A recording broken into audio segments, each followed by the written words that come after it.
Hey,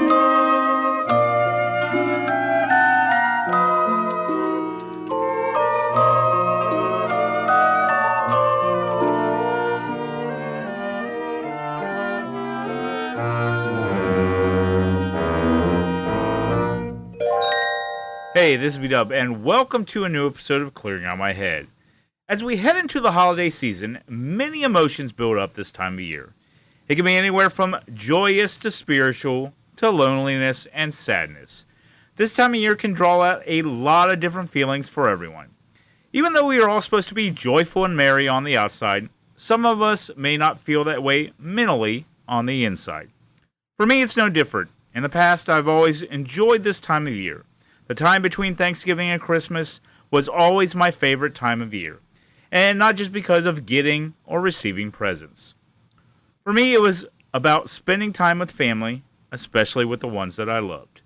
But over the years, as things change and people pass on, it gets more challenging for me to feel festive this time of year. Now, don't get me wrong, I don't act like Scrooge. I still celebrate with my family, decorating the tree and the house.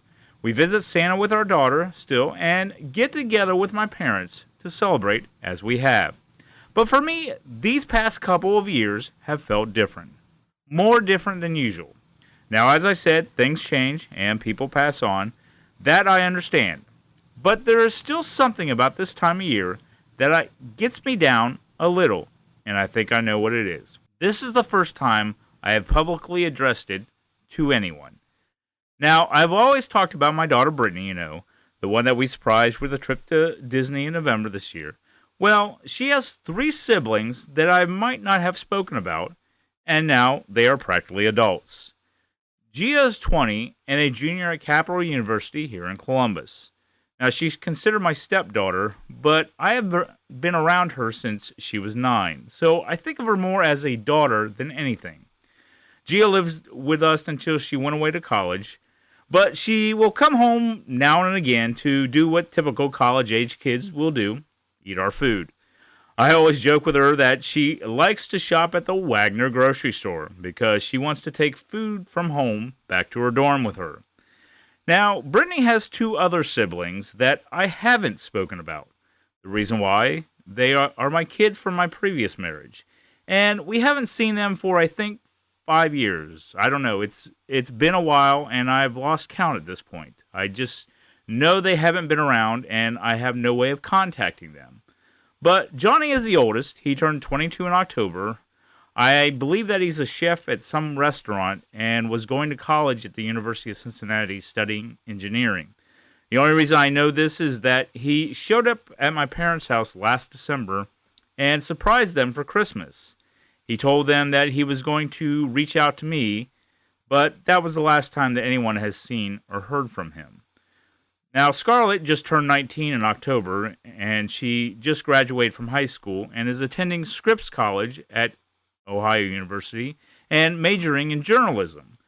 When he visited them last year, Johnny told my parents that Scarlett would come and see them once school was finished, but that hasn't happened yet. Maybe that's why I feel this way this year because of what happened last year. Or I haven't seen or heard from either of them in so long. The funny thing is, this goes back to my mental state. I reached out to a counselor or therapist, whatever you want to call him, a few months ago about talking to him about all of this and other things. He felt I wasn't ready to talk about it because I couldn't make time for it. Well, that's not the case. I can make time for it. I feel that he just couldn't fit me into his schedule, or he didn't think that my situation was a serious enough matter to help, like I was wasting his time. All in all, I just feel off right now, and I don't need to be. I just graduated with my damn master's degree. I am one of very few in my family who have done that. I'm working on a few certifications. I still have plans on new adventures in 2023, so I hope and believe that this is just a temporary rut. It will all work itself out in the end, no matter what happens. But always remember, if you doubt or don't feel right, talk to somebody. Get whatever it is in check. You got this. Well, I hope you enjoyed this episode of Clearing Out My Head. Don't forget you can listen to Clear Out My Head on Apple Podcasts, Google Podcasts, Spotify, and Stitcher. You can check out my podcast page on Anchor at Clearing Out My Head, where you can listen to past episodes, check out my social media links, or leave me a message. But until next time, this is B-Dub. Thanks for listening, and I hope you will join me next time as I continue with Clearing Out My Head. Looks like it's that time again. Can't help but think, where did the time go? So much fun. So little time. We'll be back soon, I promise. Goodbye.